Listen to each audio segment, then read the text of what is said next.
రంగారెడ్డి జిల్లా వందే మాతరం గేయం రచించి 150 సంవత్సరాలు పూర్తి చేసుకున్న సందర్భంగా బడంగపేట్ మున్సిపల్ కార్పొరేషన్ బీజేపీ అధ్యక్షుడు రాళ్లగూడెం రామకృష్ణారెడ్డి ఆధ్వర్యంలో సిరిపురం యాదయ్య ప్లే గ్రౌండ్ లో వివిధ స్కూళ్లకు సంబంధించి 500 మంది విద్యార్థులతో నిర్వహించిన కార్యక్రమానికి మహేశ్వరం బీజేపీ ఇన్ఛార్జ్ అందల శ్రీరాములు యాదవ్ హాజరయ్యారు।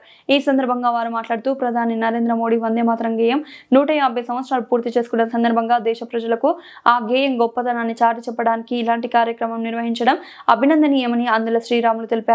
భవిష్యత్తు తరాలు ఏకతాటిపైకి తీసుకురావడానికి దేశ సమగ్రతను కాపాడే విషయంలో ప్రజలందరూ దేశం వెంటే ఉండే విధంగా ప్రతి ఒక్కరూ దేశభక్తిని అవలంబించుకోవాలని సూచించారు।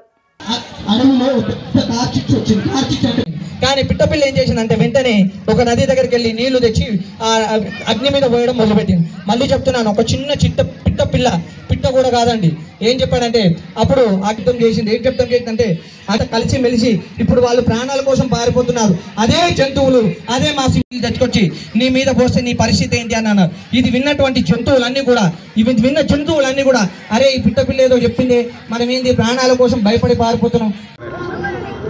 ఈరోజు బడంగపేట్ అధ్యక్షుడు రామకృష్ణారెడ్డి గారి ఆధ్వర్యంలో ఇక్కడ దాదాపు 12 స్కూల్ పిల్లలందరూ వచ్చి వందే మాతరం 150 సంవత్సరాలు పూర్తయిన సందర్భంగా మరొక్కసారి జ్ఞాపకం చేసుకుంటూ నిజంగా కూడా ఆ రోజు రాసిన మేధావి నిజంగా ఇప్పటికీ మనకు ఆ గీతం మన దేశభక్తి గీతంగా రావడం చాలా సంతోషకరం।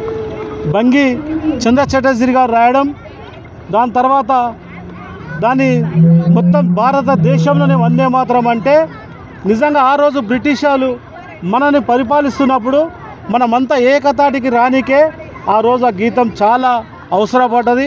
ఆ గీతంతో భారతదేశం దక్కించుకోవడంలో పెద్ద పాత్ర కూడా ఉందనే విధాన్ని మనం అందరూ ఆలోచించాలి। నిజంగా కూడా వందే మాతరం అంటే ఏ విధంగా ఉందంటే వందే మాతరం అంటే మన భూమి మాత, మన అమ్మ మాతలాగా, అదే దుర్గా మాతలాగా ఒక వందే మాతరం అనే పదాన్ని ఇవాళ మనం దేశం మొత్తం గర్వంగా చూస్తున్నామంటే చాలా సంతోషకర విషయం। దాన్ని ఈరోజు 150 సంవత్సరాల సందర్భంగా మన నరేంద్ర మోడీ గారు మరొక్కసారి మనం గుర్తు చేసుకుంటూ ప్రతి ప్రాంతంలో మనం వందే మాతరం గురించి ఒకసారి మనం అందరం జ్ఞాపకం చేసుకోవాలనే విధంగా చేస్తుంటే ఈరోజు చాలా సంతోషకర విషయం।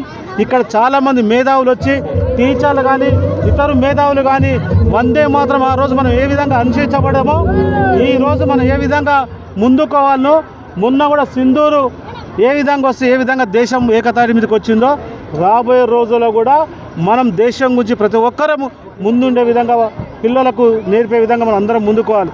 చాలామంది నిజంగా కూడా ఇప్పుడు నాకేం వస్తుందో చూస్తూ నీకేం వచ్చేది కాదు, నువ్వు భారతదేశానికి ఏమి ఇస్తున్న విధంగా ఈరోజు పిల్లలకు పాఠాలలో నేర్పాల్సిన బాధ్యత మన అందరిపై కోరుకుంటూ ఈ అవకాశం ఇచ్చిన ప్రతి ఒక్కరికి పేరు నమస్కరిస్తూ వేసుకుంటాం।